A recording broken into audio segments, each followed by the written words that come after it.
para com a obra. A avareza, ela é sinônimo de adoração pagã. Porque a avareza toma o lugar em que Cristo deveria estar ocupando. As pessoas estavam impedidas emocionalmente de avançar com a obra. E uma das formas mais clássicas de paralisar o andamento da obra é através da avareza. O profeta, o apóstolo, alguns dizem ser o apóstolo Paulo, autor dos Hebreus, ele coloca: meus irmãos, que a vida de vocês, eu estou falando sobre o texto, Jesus Cristo é o mesmo ontem e hoje será o mesmo eternamente. Só que esse versículo 4 e 5 precede, criando um ambiente contextual para a compreensão desta frase. E esse ambiente contextual nos orienta que uma igreja perseguida pelas investidas do inimigo, os irmãos estavam amedrontados, com medo de avançar na obra. De maneira que cada um começou a permitir-se ser dominado pela avareza. Então ele fala: olha, que a sua vida seja sem avareza. Se contente com as coisas que você tem. Alguns irmãos, naquela igreja, ou no povo hebreu, começou a transferir para os seus projetos particulares, seus sonhos, todos eles, deixando de lado os sonhos de Deus. Meus irmãos, Deus não é contra que o crente seja rico, que ele se avolume em recursos. Não, Deus gosta de abençoar.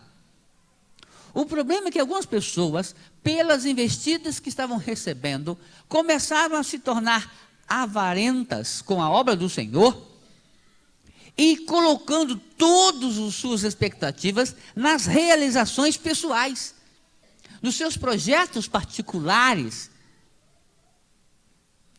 O profeta então orienta que todo crente deve confiar no Senhor, e se por algum motivo duvidar, ele então traz a palavra: olha, porque ele tem dito: de maneira nenhuma te deixarei, nunca, jamais te abandonarei.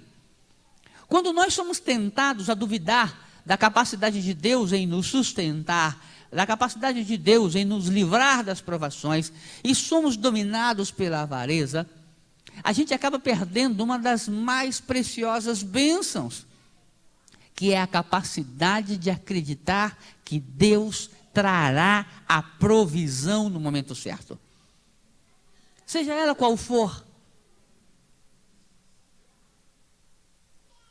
E ele continua dizendo: assim, afirmemos confiadamente: o Senhor é meu auxílio, o que me poderá fazer o homem?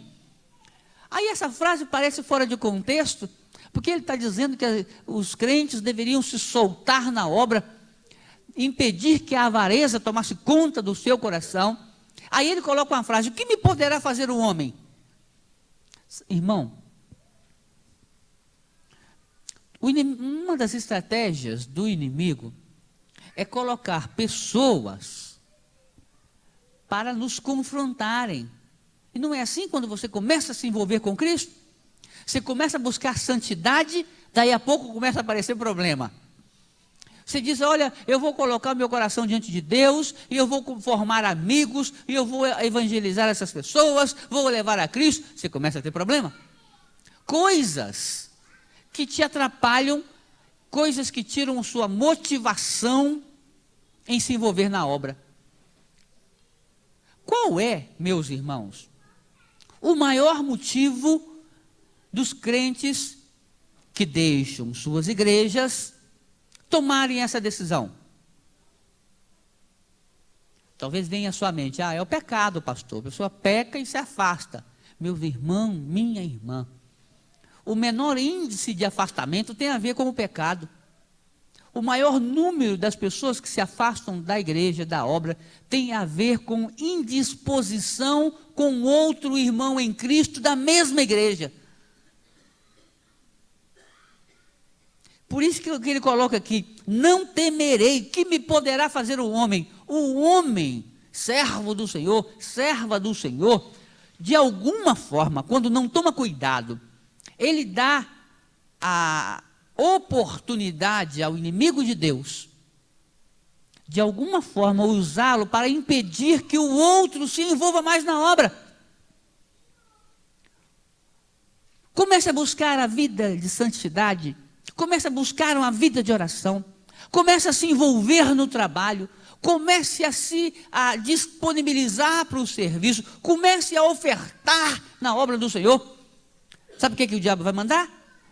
Irmãos em Cristo, da mesma igreja, criarem confusão com você de um lado ou de outro. E o profeta orienta, irmãos, se agarrem com Cristo no projeto de vida ao lado do Senhor. Ninguém pode te dominar. Mantenha firme o seu projeto de envolvimento com a obra. Nós estamos completando 89 anos, e isto, irmãos, é apenas o primeiro passo. O aniversário de 90 anos precisará, obrigatoriamente, termos uma representatividade maior. 90 anos. Somos a igreja mais antiga da associação. Temos uma responsabilidade. Somos uma das mais antigas do Rio de Janeiro. Uma das mais antigas do Brasil. Meu irmão, minha irmã, temos um compromisso com a história. Não podemos, não devemos ficar presos a comentários dos homens e mulheres que se opõem ao seu envolvimento com a obra. Não podemos ficar acorrentados a uma vida de avareza. Temos muito o que fazer na obra do Senhor. Ninguém poderá destruir o seu posicionamento se você estiver firmado no projeto de servir a Cristo. O versículo 7 diz: lembrai-vos dos vossos guias, aos quais vos pregaram a palavra de Deus, e considerando atentamente o fim da sua vida, imitai a fé que tiveram. Neste momento, ele diz, Jesus Cristo, ontem, hoje, é o mesmo eternamente. Por que esta frase vem imediatamente após a informação dos guias espirituais? Os pastores pelo mundo afora são os grandes sonhadores. E pelo Brasil afora, os pastores têm buscado estimular as suas igrejas a sonharem também este sonho de Deus. Não poucas vezes, os pastores são vistos como utópicos ou sonhadores. Sabe por quê, irmãos? Deus coloca no coração dos seus pastores o sonho a ser atingido. E o sonho a ser atingido, a própria expressão já diz, não foi atingido ainda. O propósito é que Deus nos desafia, e por isso o ministério pastoral tem neste ponto talvez a sua maior angústia. O pastor caminha no futuro. O pastor está sempre tentando levar a igreja para o futuro. Levar adiante. E não poucas vezes os pastores pelo Brasil afora chegam nos seus microfones, em seus púlpitos e dizem, vai dar certo, irmãos. Deus vai dar vitória, irmãos. Nós vamos conseguir, irmãos. Que me poderá fazer o homem?